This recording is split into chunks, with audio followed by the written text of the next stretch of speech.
Good afternoon, greater Philadelphia area. This is Toole Time Real Estate Radio on WWDB 860 AM. I'm Tom Toole. She's Sarah Timon. We both work at the Tom Toole Sales Group at RE/MAX Mainline, the number one RE/MAX team in Pennsylvania since 2018. And we are going to be talking about rates jumping up. We're back in the sevens, Sarah. I don't know how you feel about this. We're going to ask you in a second, as well as the top challenges agents are facing right now with our killer growth manager, Greta. She'll be on during the next segment. So if you get some value out of this, you like what you hear, make sure to subscribe to the channel, hit the bell for notifications. And if you want to schedule a call with Sarah about how to navigate 7% rates, you can do that with the link in the comments. So this just happened yesterday. So this is kind of fresh here. We saw that the average 30-year fixed mortgage rate jumped up above 7%. And there's a lot of reasons why. It's not because of the Federal Reserve. How do you feel about this, Sarah? 7%, happy Halloween. This is what you get. You know, it looks like a bunch of tricks, no treats. Right. What's your observation here? How are you feeling about this? So, I mean, the seven, that threshold of crossing into the sevens, like what I have noticed over the last year, 2 years, when they have like spiked up and then dropped down, tends to be where people start to, feel more of a pinch and be a little bit less comfortable with that, even if the actual dollar difference for what it means to them per month isn't very significantly off from where it was if it was like in the high sixes. Just seeing that 7 doesn't feel great. However, it's, when you have to move and when like people will still transact. And then it's interesting to talk to people who are not that concerned about it. And whether it's because they had very high mortgage rates in the past, or I know I just had a conversation earlier this week with a client of mine who grew up in a different country, and rates were, he was like 14%. Like, who cares if they're 7, so it's all kind of relative for like who feels what about it. Interesting. I love your perspective on this. You can always count on Sarah to be the positive perspective. And that's important in business, by the way. Like, you don't want, imagine if your agent called and was like, hey, Sarah, you got 7% rates. Yeah, like rates went up again. Like that's not who people want to work with. And people are going to make decisions for their reasons, not ours. So it's important to realize that as an agent. So I like the positive perspective, and I'm still pretty clear rates are going to come down. Now, here's what's going on, because we talked about this a couple weeks ago.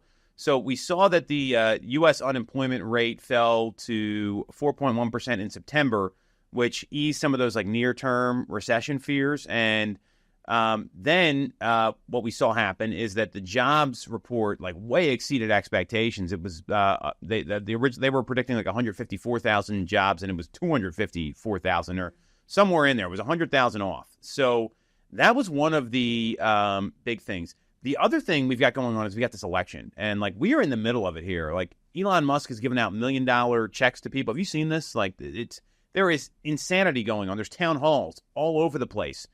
And there's this question of what's the housing policy going to be by either side. I haven't seen like a clear plan from either one of them, by the way. That's like the only game in town right now. Everyone's looking at the election and worried about that, which I think is probably one of the reasons why rates jumped up a little bit. And then we've also got like a job report that's coming out the end of the week. I think that's going to be pretty critical. To me, that like you really need to see like where that job report comes in on Friday, because if that comes in like below expectation or comes in above expectation, that could send some shockwaves through the market here.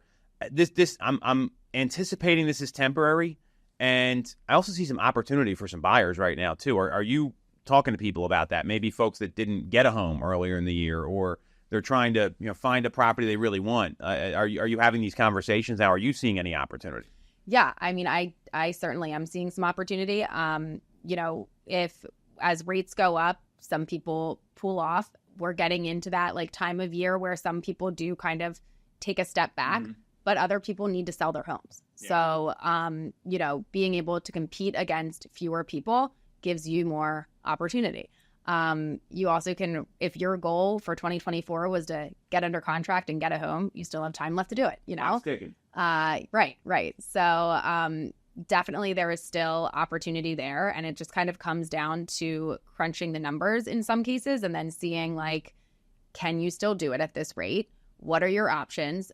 Have you talked to your lender about what other program, like, because sometimes if you don't ask, you don't know. So, hey, this is my scenario. How can we make this work? And see if there's something on the lender side that they can assist you with. I like that. And what a lot of people don't realize, and we get rate quotes from multiple lenders a day at our team just to kind of understand this. But if you look at the most recent one where were we here? So this came out on Monday, right? I'm not going to name the lender. Apparently, we're not allowed to share this. An FHA loan has a 6.25% rate, or like 6 and 3/8. So that's a lot less than 7. So PHFA first-time buyer programs, we're seeing rates as low as 5 and 3/8, right? So, I mean, there's a lot of different things. Now, you have to have access to this. You got to understand what it means. Those are 2 great examples of what you're talking about. And this is yesterday. This isn't like something from weeks ago. This is yesterday when these rates jumped up. So that's what a good agent should be doing. And that's why it's important to have more than one lender in your stable to be able to communicate this stuff here. So that's one thing agents could be doing, just communicating that out. Hey, I'm not sure if this would be for you, Sarah. I know it's your first home. We've got some other programs that are available. Would you be open-minded to learning about them? Right. Or if you want to hop into the getting an arm, or, talk it through, work with your lender to figure out what makes sense for you. But that's an option that you can talk about. Shorter term loans, 15-year loans. There's a lot. You can put more money down if you're in a good cash position. There's a lot of things you can do. To me, I do see if you're a buyer out there right now, you never want to be a buyer when everyone's buying, because that's when prices get run up. That's when you start to. If you don't get out there within 3 hours of it hitting the market, it's gone. Yeah, and that's stressful, right? I mean, especially if someone that's got kids or they got to be somewhere, or that's when inspections get waived, and a lot of people aren't comfortable with that. So, sure, the rate's going to be higher. You can always renegotiate the rate if rates do come down, which the consensus is they will. I'm not seeing anyone that says rates aren't going to come down. Are you seeing any of that here? No. But, I mean, I feel like it's also, you can only go off of, I don't know how to word this exactly, but you almost have to take everything with a grain of salt. You can't expect that rates are going to do what people are predicting. I agree with that, because there's a lot of smart people out there. I mean, Steve Harney, rest in peace, he said it's the year of the 5. Well, I don't see 5s happening. I don't think it's going to, unless something bad would have to happen now for them to come down. He was a very smart guy. I always listen to his stuff, and he was saying, well, if it's 5.875, I'm still right. And I'm like, well, but I don't know that we're going to get there. So that's the one thing you got to be careful about. And if there's a, when you're buying a home, and it depends what you're looking to buy too, right? Like if you're looking for your 20-year property, you want to be somewhere long term, you should be looking all the time. It shouldn't be like, hey, we're thinking spring, because that means you're not looking. You're looking for something a little different, something that's going to work, not necessarily the right home you want to live in long term. Right. Now, if you're a first time buyer, it's a little different as well, because it might just be, hey, my lease is coming up. There might be some timing issues there. You're going to be there 7-8 years, whatever it is. So depending on what you're trying to buy, there's still going to be opportunities in the market in a high rate environment. And that's where it's, especially with the lock-in effect, and a lot of people, specifically Morgan Stanley, came out and said that Jim Egan, who's the head of housing research over at Morgan Stanley, that locked-in borrowers will limit the market's expansion for now. This is only going to exacerbate the lock-in effect that we're seeing, because now it's at 6, people were like, oh, maybe I'll make a move, maybe I'm not. But at 7, like you said, even 6.875 to 7, that 7 handle turns people off. Yes, I would agree. So, you really want to keep your eye out. So someone comes to you, Sarah, you get a call as soon as we get done the show here. Hey, I'm not sure about rates. What should I do? How are you responding to that? So, I mean, I think I would probably try to bring it back to, this is where they, maybe pull where they were the last few weeks. This is where they were. Mm-hmm. This is, some fluctuations that occurred. We know that there's another Fed meeting coming up. We know that there is an election that, next week. So there's a little bit of, there's a couple balls up in the air right now, but this is what we saw in the past. And let's bring it back to kind of monthly payment and, what it is that you're looking for, because we can't control the rates. To give some perspective, there's a 99.7% chance we're going to see a 25 basis point decrease, according to the CME group, at the Fed meeting next week. That's in 9 days. So that's really good advice. And what I'd also be thinking about too is like, hey, forget the next 2 months. Like a lot of agents, they're like, oh, I got to get a couple more sales in before the year. Like that's fine. When you make it about like, hey, I know it's a little uncertain right now. The election's going on, rates have jumped up. Why don't we just sit down and kind of get clear on what your goals are? And let's talk to you about like what's going on in the lending environment, some additional programs like you had mentioned, where the housing market's headed in Q1 and Q2, how to best search for homes, because if the right home comes up, you probably want to know about it, right? And then you sourced this question today on our role play call. This was really good. So how would you feel if we missed out on the right property, Sarah, for you and Eric and Maddie, and because we were just a little rate averse, even though we probably would have bought it if we would have known about it? Right. Well, and then I guess also like, is what rate makes you feel comfortable? Yeah. And don't tell me 3% because like, good luck. Right. But like for like a realistic number, like at what point does that make you feel good at? And then how far off are we from that? And what if we could negotiate it out to where you actually ended up with a number that would be similar to where that rate put you at, you know? Because when you are out, when there's fewer other buyers out, sometimes we can work those things in. I can't promise that, but like what number makes you feel good? Sure. Yeah, well, I think that's a great question. And you know, for the people that maybe are a little frustrated with the market, there is some opportunity, and this is only if the right house comes up. Like you want to buy the right home, not the next home. The last 2 personal residences I bought were in the fall of 2011. Not a great time to buy a house, by the way. There was very little transactions. We were still coming out of the 2008 crash, and when the market was shut down in May of 2020, right? So there wasn't a lot of people buying then. So that ended up working out really well. That we found the right house. I think that was a big key there. When you bought your home, it was. But the market was kind of ramping. Yeah, it was 2022, and it was when the market started to change a little bit. And 2022, it was the beginning of the year, if I recall, like Q1, and you know, it was a funny time. Like the market started to shift a little bit, and the second half of 2022 was actually better than the first half for sales. So that's another great example of, hey, sometimes there's opportunity when there's not a whole lot of people jumping into the marketplace, which is really important. So I think that's pretty smart on your part there, Sarah. So now with that, we're also seeing that, you know, so this article came out on BAM. 75% of Gen Z renters are being rent burdened. So what does that mean? So almost half of all the renter households in the U.S. are rent burdened, meaning the cost of renting swallows up more than 30% of their income. That's a lot to be spending on rent. And that's according to a new analysis of the U.S. Census Bureau's American Community Survey by Zillow and StreetEasy. The people most affected are people ages 18 to 25, and they're talking about like some metros like San Diego, L.A., Sacramento. It's even higher. Obviously, it's a little more expensive to live there. So should people that are renting maybe reconsider what home ownership looks like, knowing that they're rent burdened right now? Is that a conversation you're having with anybody? Do you know what's funny? I was just talking to my sister this morning who lives in San Diego and was talking about 3 different friends and they all rent. And one of them, her and her husband have a baby that's like a little under a year. They're probably like, they're sick of renting. Mm-hmm. Buying out there would be, you know, outrageous. Mm-hmm. And even if they could like afford it, you know, then it would be swallowing up everything, right? Sure. So changing cities, like they're going to relocate because they want to own, and like what they would be able to get there would be like for what you're paying and then what you're getting. It's just like, yeah. I mean, San Diego's an incredible place, so I can understand why it's expensive. Where are they talking about relocating to? I mean, if you don't mind, I don't know how far it went. Wow, like tell me more. One state they were considering was Washington. Okay. Because I think his husband has some family up there. Okay. They were talking at one point about Florida, but then I think that's kind of off the table for them for now.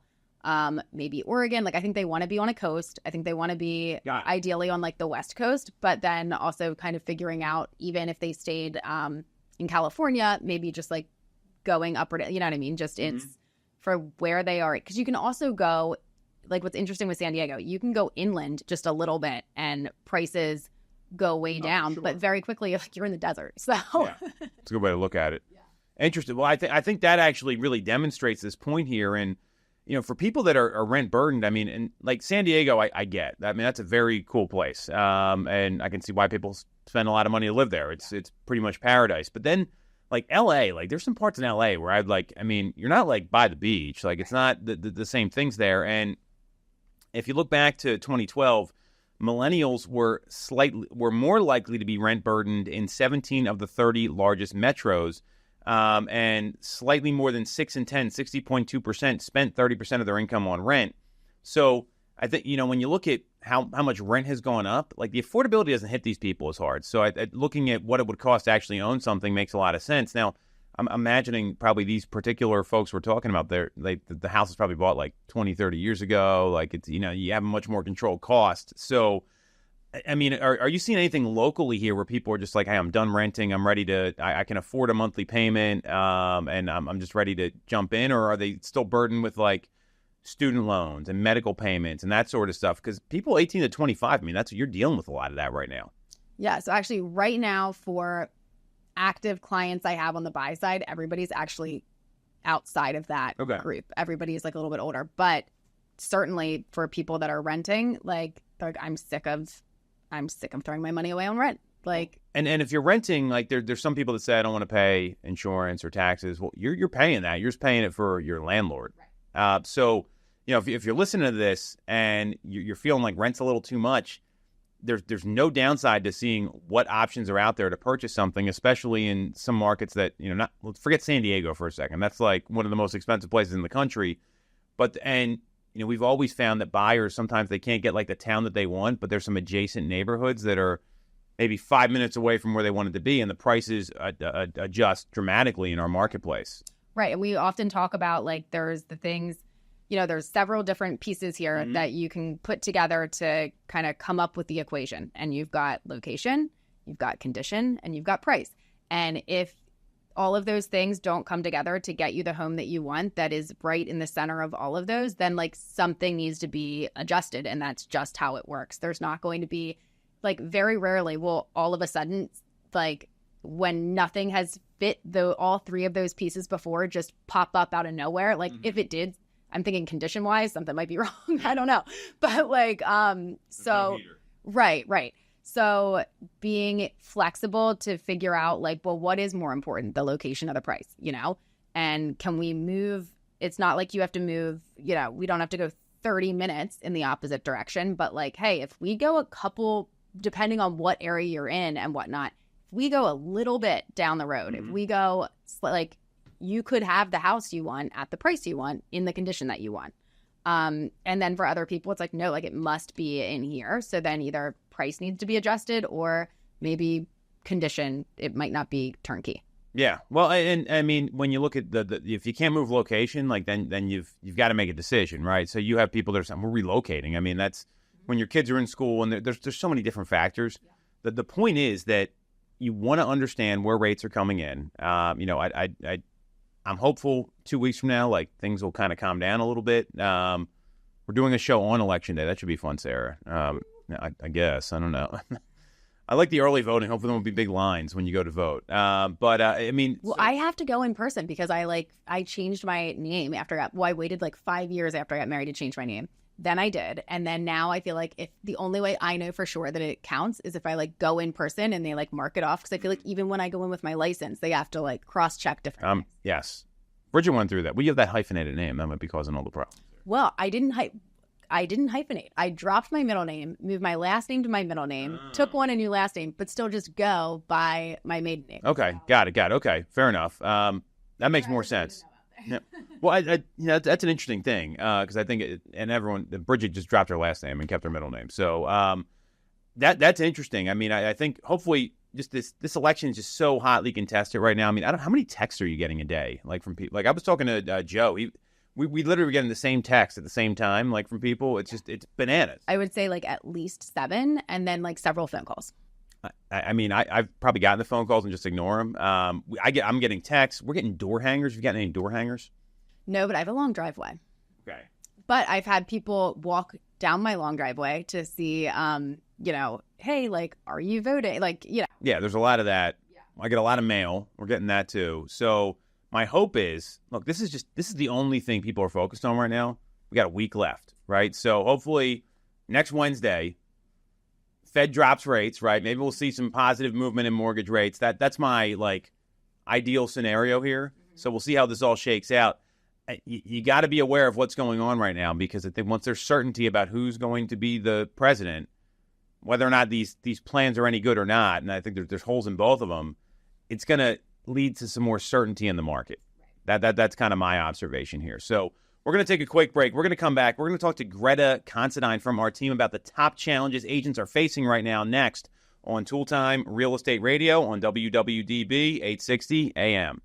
For the best local mortgage service and great rates on your money, look no further than Mortgage America. We've been operating in the greater Philadelphia area for 40 years with a focus on smooth, easy access to home purchasing. Whether you're a first-time buyer, upsizing or downsizing, or just refinancing, we have programs for you. We also have closing cost assistance programs and access to subsidized interest rates. Pre-approval is free, no costs or commitments. To learn more, visit our website at mymortgageamerica.com or give us a call at 610-439-8000. We always have a person available to take your call with around-the-clock human service. Purchase your home with the personalized, local service you find at Mortgage America. Mortgage America is an equal housing lender. NMLS 128501. When you're getting a mortgage, you shouldn't have to sacrifice great service just to get a great rate. At Mortgage America, we've been lending with this philosophy for over 35 years. We have access to great low rates without the complications and delays of big or online banks. We're a local Pennsylvania lender with loan officers that you can actually meet. As PHFA's #1 lender, we specialize in all residential mortgage programs, including first-time buyer programs and low down payment options. For your free pre-approval, call us at 610-439-8000 or apply online at mymortgageamerica.com. Mortgage America is an equal housing lender. NMLS 128501. I'm Tom Toole of the Tom Toole Sales Group at RE/MAX Main Line. If you're thinking of becoming a real estate agent in the greater Philly area, I have a special offer for you. Our team did $165 million of volume in 2021, making us the #1 RE/MAX team in Pennsylvania and a top 1% team nationally. Our agents love us because we offer them a successful career, a great life, and an unbeatable culture. Agents who've been with us for at least a year average 30-plus sales. Even our brand new agents average 17 to 24 sales a year. We offer proven systems and expert training. We help you set more appointments and sell more houses. Now, here's the offer. If you don't have a real estate license yet, we offer real estate scholarships so you can get one for free. Check it out at realestatescholarshipprogram.com or visit the Tom Toole Sales Group at RE/MAX Main Line at tomtoole.com. That's tomtoole.com. Get more out of your real estate career, and remember the real estate golden rule. You always get more when you work with Tom Toole. Have you considered a career in real estate? Do you want control over your income? Whether you have a license or not, call us today at 610-692-6976 or visit tomtoole.com. Join our team, the Tom Toole Sales Group at RE/MAX Main Line. All right, welcome back to Toole Time Real Estate Radio on WWDB 860 AM. I'm Tom Toole. She's Sarah Timon. And we've also got Greta Considine here, and we all work at the Tom Toole Sales Group at RE/MAX Main Line, the #1 RE/MAX team in Pennsylvania since 2018. And we are talking about the top challenges agents are facing right now. And that's why I wanted to have Greta come on, because Greta is constantly talking to agents about what's going on in their business, how our team can support them, obviously. So have you seen some trends in the common challenges that come up? Inman had a nice article here, but I wanted to just get your reaction. If you were to say what the #1 challenge is for an agent right now, what would it be? #1 challenge for an agent right now is training, implementing that training into their business and actually what to do with getting started, especially as a new agent or, someone maybe who's been in the market over the last couple of years where things may have been a little easier and they're having to really get back into that skill set of what it means to be a full-time agent. So, Sarah, you come to a lot of trainings at the office here, obviously. I think that's reflective of why you're doing well. What are some of the things, I'd love to hear from both of you guys here, that maybe you didn't think you needed training on, or that people, they just don't want to train on, even though they know it works? What are some of the things that come to mind here? Because usually you got to go with the stuff that makes you a little uncomfortable. Yeah, I would say for some of the things that you need training on is kind of the basics, and just particularly with some of the policy changes that have come into effect, knowing how to properly answer different questions and bring people's fear level down about what's going on. And so I guess just general like market knowledge for, what's going on in our market, but also on like the national level, how to explain the changes in a way that isn't, too wordy and too much, because it can be like a fine line between wanting to properly explain things, but also not just talk in circles. Exactly. I actually have had people straight up tell me they don't know what to say, and they need some extra coaching on that, because things have changed a lot in the last year, and we have to be, very on top of communicating, what's going on to our clients. So you talk to some of these people on the phone. Like, can you see they don't know what to say, like just from talking to them? I mean, because I don't think people know how to, like, you know how to talk to people, right? And more than usually, you know how to have a conversation and keep it going.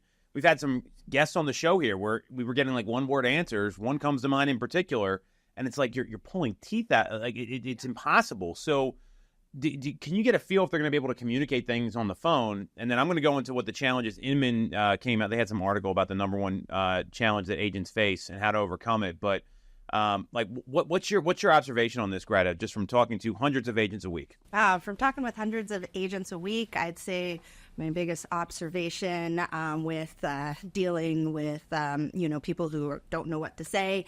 You can tell that when you're talking to them on the phone, because the conversation I'm having with them, you can tell which way it's going. And if they're having a hard time conversating with me, how are they going to conversate with the client and be able to stay on top of the market and everything that, they need to do to educate the client?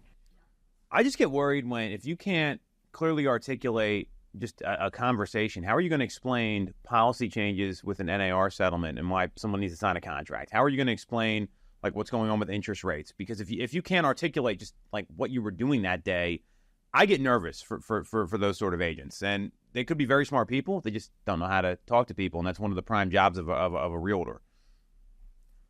So you want to hear these Inman challenges here? So they said this was the number one challenge when they had like 5 of them. So I don't understand that. So the one thing that Inman came out and said is that start establishing a reliable client base, because without clients, your business simply won't go anywhere. Then they go into some ways to overcome that. Do you see that as a big challenge, Greta? And Sarah, I'd love to get your take on this as well. Yes, I would say that would be my number 2, be lack of lead flow or lack of working their own sphere. There's newer agents who get started who may be younger, who, their friends are not, able to buy a property right now. They need to wait a little bit to, work that sphere. Or they moved to the area and they're new here. They don't have, friends from high school that they can call up and say like, hey, where are you at with things, and lean into that. So, joining a team, or a brokerage that does provide extra leads can also, help to get your business up off the ground, and then you can work on leveraging your sphere. Yeah, I mean, I would say the most important thing that you can do is always try to be getting new clients that are in various stages of the process, so that you always have people to work with and things going on and people to reach out to. Because if you've only got like 4 people that are potentially like good, solid leads, things can change for them at any time. And that can very quickly drop down to, I have no clients that are searching or thinking of selling right now. And that's not a good feeling. So no, that gets scary. And you have a business you can't rely on, which is something that folks have shared with me as well. Right. Yeah. So I think doing, making calls, talking to people, doing the things that have worked in the past and like circling back to those. And then, sometimes going a little bit outside of the box. I know over the weekend I went to a housewarming party for a past client of mine that I got into a home. They settled like a few months ago, but needed some time to get things together. And when they invited me, I was like, absolutely, I will be there. I brought my daughter. Smart move. That eliminates all the awkwardness when you got a cute kid with you. So here's what Inman says that how you to overcome this. Cultivating a strong network of professionals, both agents and vendors in your area, and leveraging those relationships. I think that's a good way to do it. I don't know about the other agents in the area, because I would be competing with those people. I don't know about you guys. I'd be like, use me, not the other person. I do like the vendors in your area. That's how we connected first, was through a networking group. And we've had some, we have some relationships here still in the office because of that. So I think that's smart. The challenge with that is if you don't have a lot of business going on, I don't know how appealing you are to other vendors. Do you see a lot of that, or like what's your take on that? Because I think it's, there's a whole process to this. Well, I think depending on what the vendor is, what they do, how much business they do, you can easily get into a situation, I feel like, where you refer them and they don't refer you. Yeah. Right? That happens all So the time, yeah. Also, I guess, like, not leaning too heavily on that, like not spending too much time trying to get them business. I mean, if the right fit comes up, absolutely. Sure. I mean, and that's beneficial to you as an agent to be able to refer out good qualified people that are going to get the job done. So that's helpful on both ends, but you have to make sure it's going both ways. I agree with that. Here's the other stuff they recommended. I don't really like this advice, as a spoiler alert here. So they talked about referrals. I think that's a really smart one. Nurturing they say past clients. I like closed clients. I think it's a much better way to talk about people. Also, leaning into your database. Everyone should be doing that. I think that's pretty fair to say, right? Then they talk about niches. So a niche or a group of people both in business and with referrals, stay in touch by sending market updates, personalized check-ins, holiday greetings. That's kind of the same thing as the last one. So I don't think that's anything different. And then online presence. I do agree you need to have an online presence. It's not an optional thing for sure. But if your strategy is I'm going to post something on Facebook and people are going to call me, it's probably not going to work. I mean, to me, it's like you got to be doing a lot of other things on top of that. What I'm surprised they don't talk about is like reaching out to people and talking to them. That's shocking to me that's not on here. So anything else people should be doing to build up their business and have a reliable client base? What do you guys think? I think, having some mentorship and training, as well, number one, within that, so to build up your client base, being able to have somebody to maybe look at it from a different perspective with you, to be like, oh, actually, there is something over here that you're not leveraging, and it's like what you were saying, Sarah, you got to have all your kind of options. You diversify to have multiple lead pillars that you're always working. Right. Well, because I think it can also, clients know I think they can sense am I the only person they're working with? You know what I mean? Like, and you never want to be too busy for your clients, but you also don't want to be so focused on them that it's like, oh my gosh, like there's a balance there of where everybody's comfortable. Yeah. You got to find that line. Yeah, and look, I'm a little biased here, but the thing they're not talking about is getting in a place where you can get opportunities put in front of you. And there was an article on realestatenews.com that talked about joining a large team gives agents an advantage in terms of their income because they're able to have more opportunities put in front of them. And sure, there's a cost to that, but it's better than nothing. And I think that's what people don't realize. Like they talk about splits. And what I know about splits is typically the places with the highest splits have the least productive agents. Like, I mean, this is like, think about the companies in the area. I'm not going to name them. I think you're smiling because you probably think of a couple. These people are doing 1 or 2 sales a year, and sure, they're sourcing everything themselves, but that's not sustainable. And you got to you should have multiple lead pillars here, in my view. So that's something that they don't really talk about here. The next challenge Inman talked about was, this is only at 2, mastering time management. So, ladies, tell me what you think about time management. Is that a challenge for people? Is that a challenge for you? Yeah, it definitely can be. Yeah, definitely. I found a challenge with time management in my real estate business prior, and I see, folks that have a challenge with that constantly. You got to balance, your family, your friends, getting to where your clients are at, and figuring out what area you also want to work and be the local expert of too, and considering your time of where you're driving. Yeah.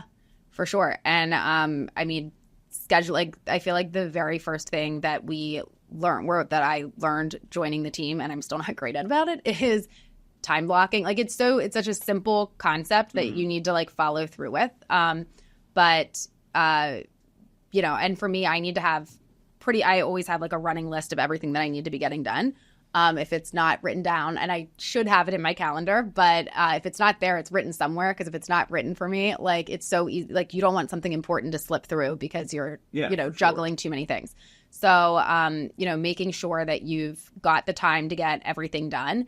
And then I think also with that is setting realistic expectations for when you can get back to somebody with a piece of information that maybe you don't know, or that's going to take a little bit of time to look up. Because the last thing you want to do, because I don't know, if you know that you're scheduled, that you're driving all day today, that you're between appointments, and that by the time you get home, that you may or may not be able to dive into something that you're trying to get an answer on, don't tell them, I'll get back to you tonight. You know what I mean? Say, I will definitely have an answer for you by noon tomorrow. Because if you set that for the expectation, that's what you expect. But what you don't want to do is try to appease people by saying oh, I'll get that to you within an hour. And how are you going to do that? You know what I mean? Pull over on the side of the road, get your hotspot going. Right. Oh my God. Then your computer dies, and then you're just... These are all things that have happened to me. It sounds like it's happened to you too. So something you mentioned there, certainty builds trust, right? So if someone knows when they're going to hear back to you, and we've talked about this, hey, I'll get back to you by this time. Not right now or later, but hey, the latest you're going to hear from me is Monday afternoon or Monday at 3 or whatever time. That takes all the stress out of it for people, because then you're letting them know when they're going to hear from you. And it's also you got to buy yourself some time. I think that I've made that mistake so many times. And then it's 9 o'clock at night and I'm typing up some email and I'm not thinking clearly, right? I mean, there's so many things that come out of that. That's really great advice, Sarah. I think that's really important. So here's Inman's advice. Time management strategies. So they call it the Pomodoro technique. I've never heard of this. Uses intervals of focused work followed by short breaks that can help maintain high levels of concentration. I do agree you need a break here and there all the time. Investing in a reliable CRM. Shocking. We've heard that a million times. It's going to streamline your workflow.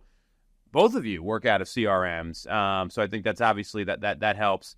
A daily or weekly planner. I mean, we've talked about time management a lot, so I think that's good advice. I do agree that's one of the bigger challenges that comes along with real estate and with agents.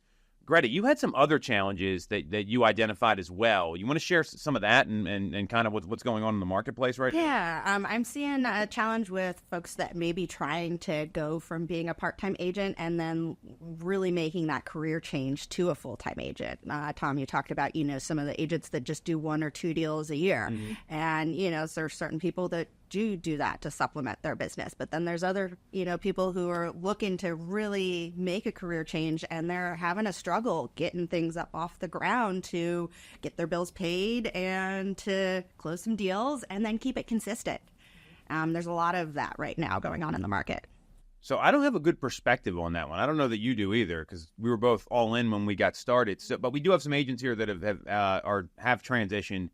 What are some of the keys to transitioning from part-time to full-time? Because I think there's different levels of part-time agents. Some have a full-time 40-hour-a-week job. Others are bartending or working at a restaurant. So those are kind of different things. So what are you seeing? 2 different things. If you have a 40-hour-a-week job and you're trying to get this career up off the ground, it's going to be a struggle because we're in a 90-day business. What you do now, you kind of see 90 days out from now. So to really be able to put that time and the effort in and to be available to your clients, like Sarah was saying, it's very difficult to do so with that, commitment. But if you have something that's maybe 10 or 15 hours a week, like Tom was saying, like a bartending gig or something like that, that's a little more sporadic, you can get your shift covered if you need to in a pinch. That way you can be available to your clients and really put in, 40 to 60 hours a week to get your business up off the ground.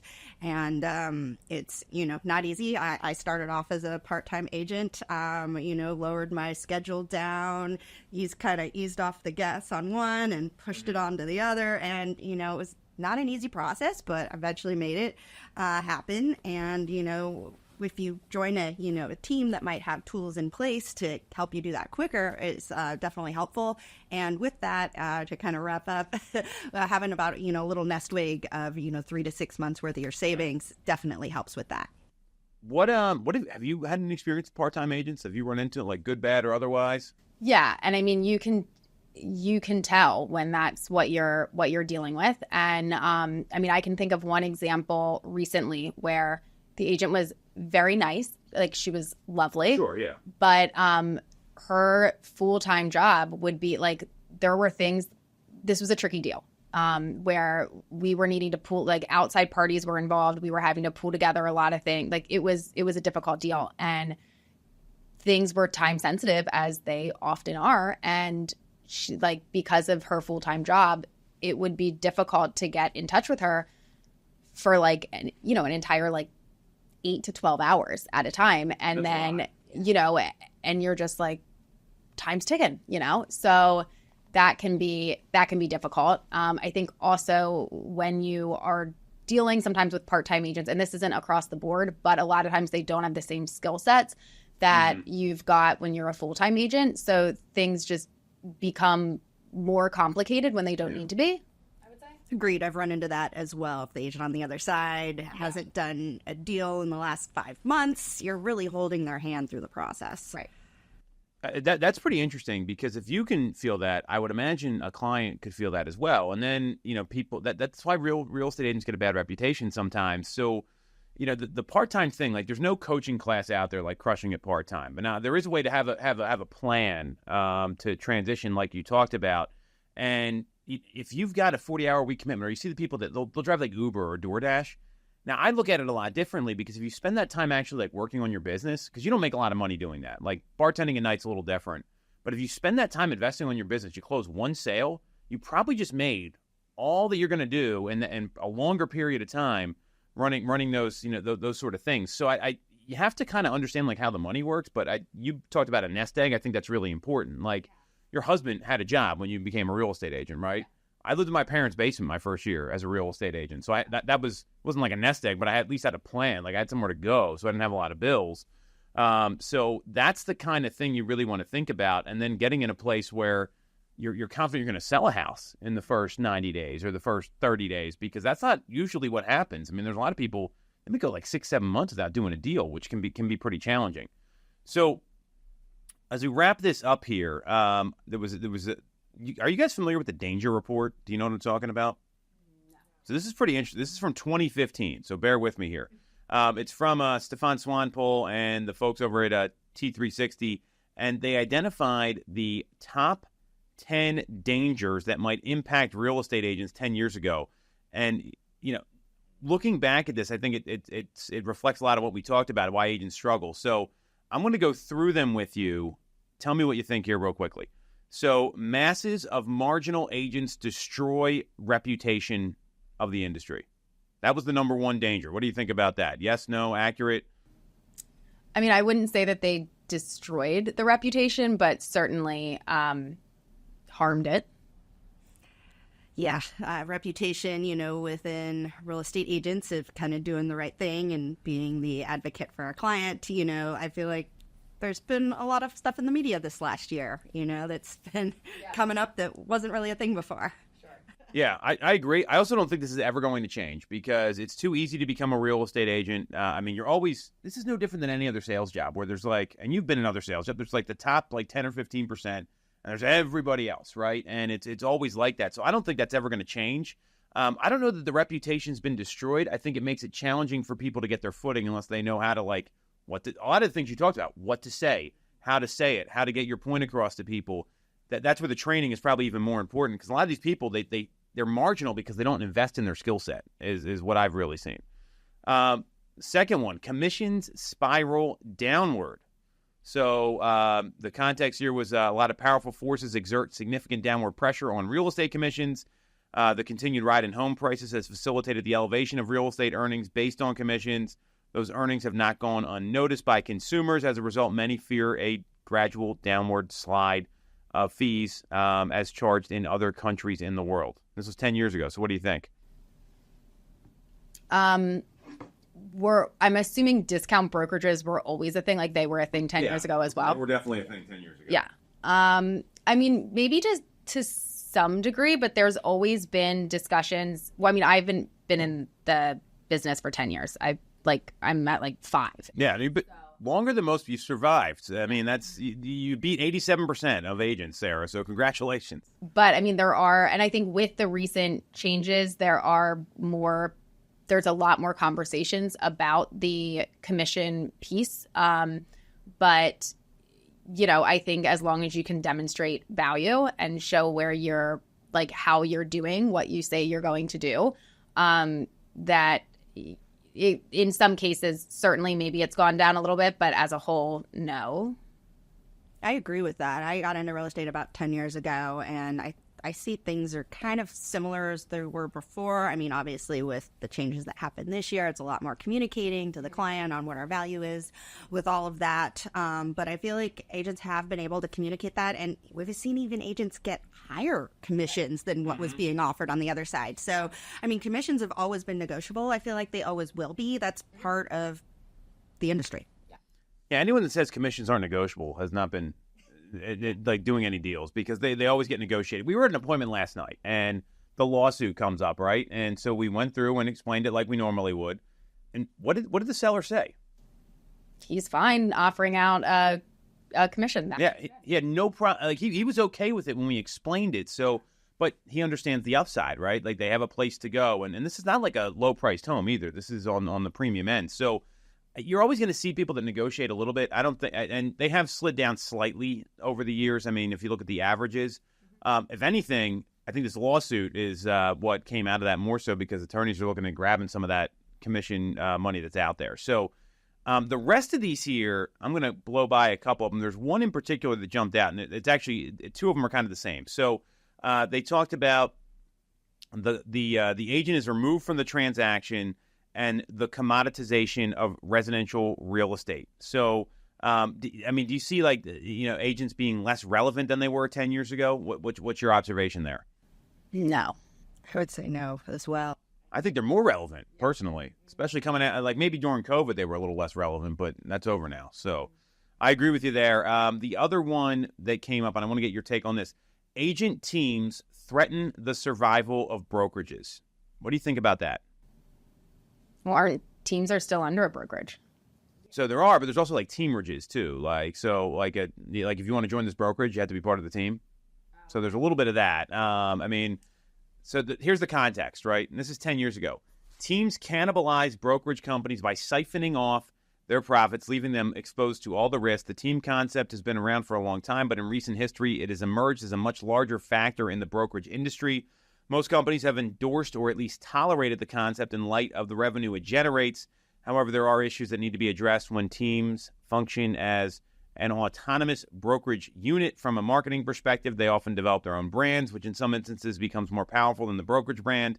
Their self-directed status is enhanced by their ability to obtain their own technology and operate more efficiently and effectively for their own benefit, all of which presents the opportunity for the emergence of the lead agent-centric model, the company within the company.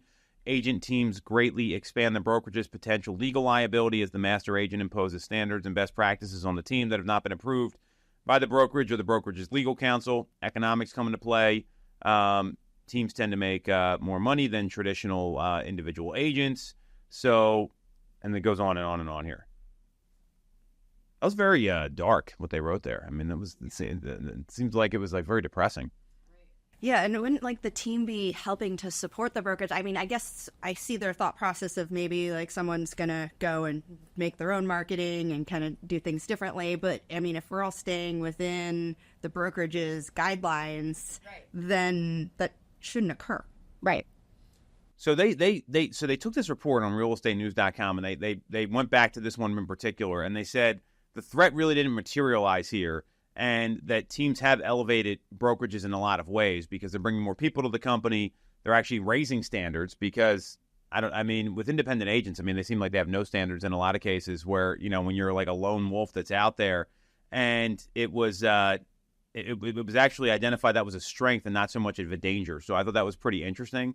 All these threats, you look at them all, I don't think anything's that different today than it was 10 years ago, which is pretty fascinating considering what's happened. So as we wrap up here, Greta, so you gave us your 3 big threats to agents.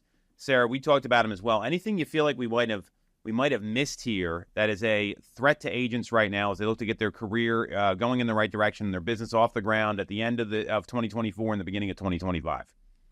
I think we covered most of it. Yeah, I think we covered it all. But yeah. The last one I see is the lack of business planning that goes on in real estate. Now, we obviously do a lot of that here, but if you don't have a business plan, that's you don't know where you're going. You talked about implementation at the beginning. We have this thing we call the implementation gap, and the biggest reason for that gap is the lack of a clear vision where you're going. You don't know what your game plan is. So if you don't have a business plan, that's another reason to look at maybe adjusting where you're at or understanding your business practices a little better. So yeah, agreed. Yeah, agreed with that, Tom. Actually, I have had folks tell me that they just don't know what to do some days. And so having a business plan of this is my action that I'm going to take for the day and what I'm going to go about, really helps out. And it makes you feel accomplished as well, because it's draining when you're trying things and it's just not sticking. What I think it gets you through the times where maybe you don't have the immediate results that you're looking for, that you're doing all the steps to get there. So like, even if today's activities didn't result in that appointment or, that contract or whatever, the steps that you took today will follow over till tomorrow and to the next day. And it almost takes a little pressure off of because otherwise, I feel like you would just have some days where all of a sudden you panic, That happens to me every day. But I think we're sitting here talking about this. We've got 30 plus years of experience between the two of us just selling. And it's like, I feel I'm dissatisfied all the time. I've told both of you guys this. I'm like, all right, how do we get more appointments? How do we do this? And I don't have a bad attitude. At least I hope you two would tell me if I did. But I'm looking at it and I'm like, all right, I know I did the things today. And then what happens is appointments come in bunches, right? Sales come in bunches. I remember this was 2 years ago. You had 4 deals lose out on. Then you sold 5 in the next 30 days, right? Which is an incredible run for any agent, considering the average agent sells 4 or 5 homes a year. And that was because you just kept working through it. And I think that's a great example that these things happen in bunches, and it's because of the sustained action over time, and the results just happen when they happen. So that's a really good way to look at this here. And business planning is important. So it's going to keep you going in the right direction when you're feeling like you're taking some losses or things just aren't going your way. Exactly. You're planting the seeds now, you're watering them, you're waiting for them to bloom, and you got to take care of them along the way. Well said. All right, so we're going to wrap the show there. If you want to follow Greta, she's at Sold by Greta on Instagram. You can follow Sarah. She's at Ty_Ty Time.